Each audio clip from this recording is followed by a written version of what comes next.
Olá pessoal, sejam bem-vindos. Hoje nós vamos comentar um pouquinho sobre o livro Os Donos do Poder de Raimundo Faoro. Por que esse livro é importante? Ele é denso, fala bastante da história do Brasil, fala bastante sobre o Brasil desde o seu. Hoje vamos falar mais de descobrimento, né? Mas desde, enfim, da chegada dos portugueses até as influências de culturas diversas que foram ocorrendo na construção, Revolução de 30, período militar. Ele vai comentar sobre tudo. E Raimundo Faoro é importantíssimo porque ele foi presidente da OAB, então você tem um livro de história do Brasil escrito sobre os olhos de um advogado e sobre os olhos de um advogado que foi presidente da OAB. E ele foi um grande crítico do período militar. Raimundo Faoro foi um grande crítico do período militar. Inclusive, o primeiro presidente da OAB que sucedeu Raimundo Faoro, teve endereçado para si, já no período ali de abertura, de redemocratização, uma bomba. Então explodiu uma bomba na OAB durante o período de redemocratização, na gestão posterior à do Raimundo Faoro, na próxima presidência da OAB. Então esse assunto é mais do que relevante para quem é do direito, tem que saber. Raimundo Faoro vai falar sobre a história do Brasil aqui. Tem muitos detalhes legais. Você pode ler como historiador, ler como jurista, porque você está vendo sobre os olhos do jurista o que ele acha interessante na história, e você também pode fazer a leitura de Raimundo Faoro baseado na tese dele. E qual é a tese dele? Bom, o problema do Brasil para o Raimundo Faoro não é igual o Sérgio Buarque de Holanda, não é igual Gilberto Freire, enfim, não é igual o Florestan Fernandes, é outra ideia. Tá? Então a ideia dele aqui é o seguinte, Raimundo Faoro entende que o problema é que sempre houve no Brasil os mesmos donos do poder. Ele acha que curiosamente é uma crítica que o Marx faz sobre a democracia e o Raimundo Faoro faz aqui sobre o sistema político brasileiro. Ele diz que as mudanças do Brasil não chegam a lugar algum. Vou fazer aqui um paralelo. O que Raimundo Faoro comenta aqui é como uma frase, um brocardo que diz, né, famosa, uma máxima que diz: é preciso mudar para que tudo permaneça como está.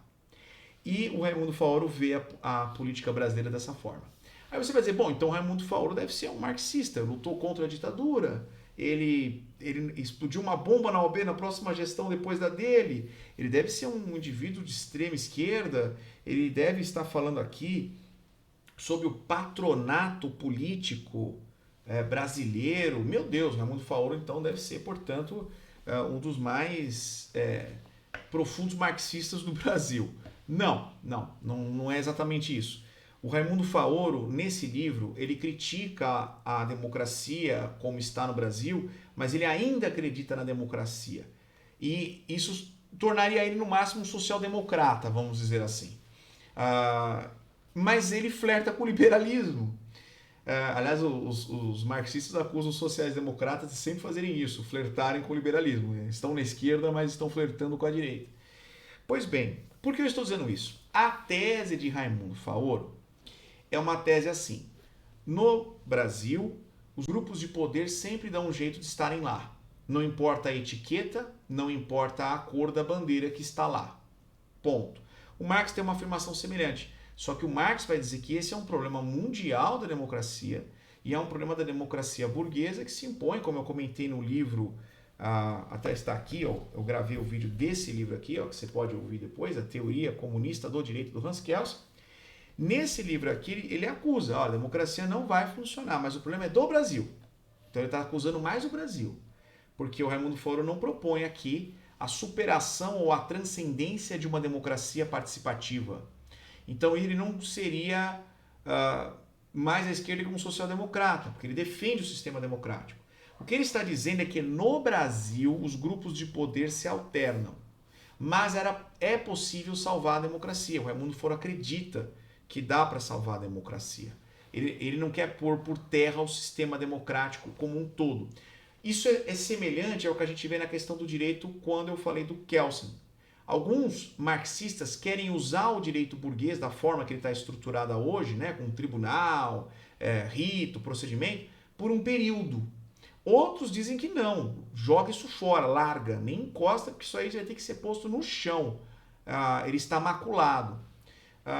Outros, que são sociais-democratas, vão se apegar a esse direito por mais tempo, propõem usá-lo por mais tempo. Até porque eles propõem usar a democracia e outros sistemas que foram constituídos pelo nosso sistema tradicional, né, pós-iluminista, que é a democracia, republicanismo, o direito com os seus procedimentalismos, com sua tradição e por aí vai.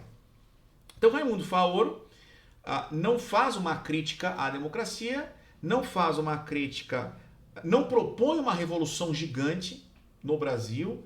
O que ele propõe, aí você vai ter que entrar na linha do Florestan, né? Que aí é uma discussão mais aprofundada nos problemas sociais. Até porque o Raimundo Faoro era muito mais, apesar de uma brilhante obra histórica, o objetivo dele era fazer uma crítica política, mas ele não era sociólogo assim, né? Estudava sociologia, muito bem, mas não era a ênfase dele. O presidente da OAB, a gente sabe que ele era do campo do direito.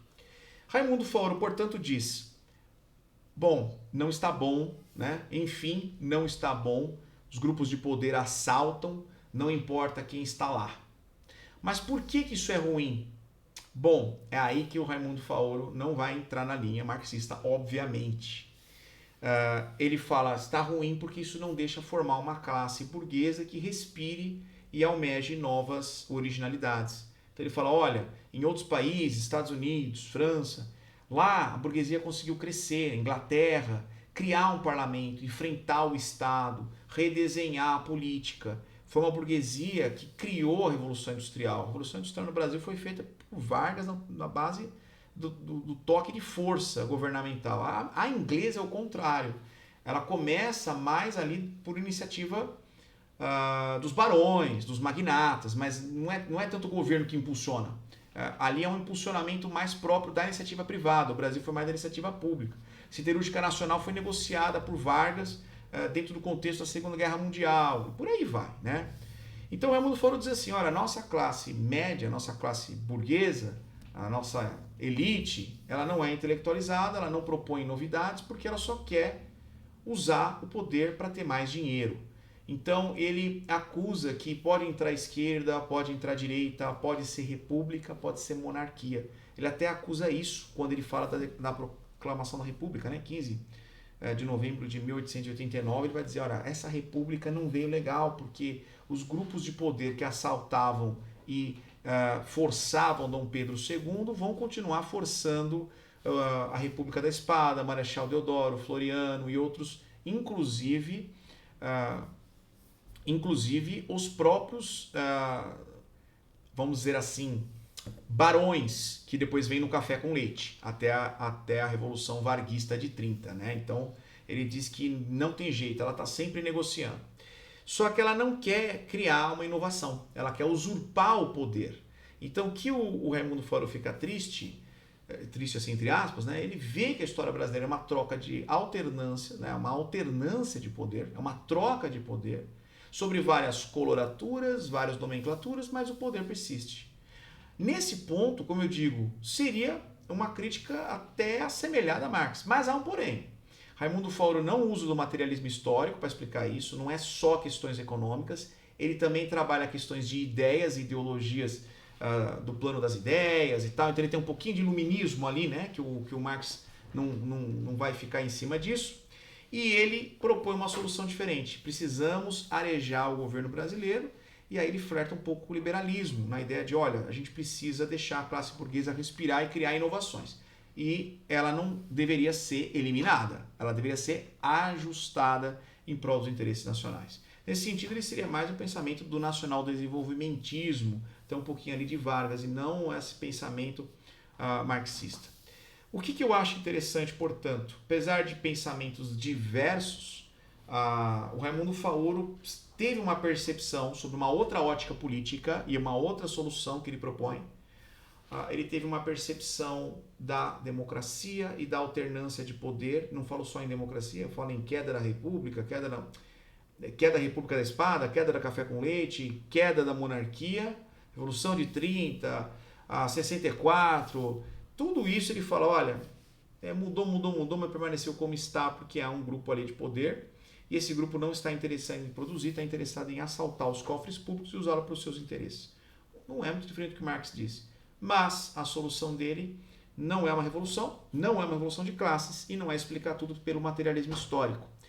É propor uma reforma do sistema democrático, uma reacender na classe burguesa, de classe média burguesa brasileira, reacender a ideia de industrialização. Isso me lembra até um pouco do positivismo e da igreja positivista do Rio Grande do Sul e do Rio de Janeiro.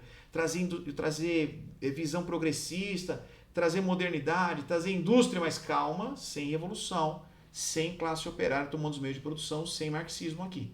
Ok? Nós concordamos que não está bom, mas não propomos a mesma solução. E essa é a ideia do Raimundo Faoro.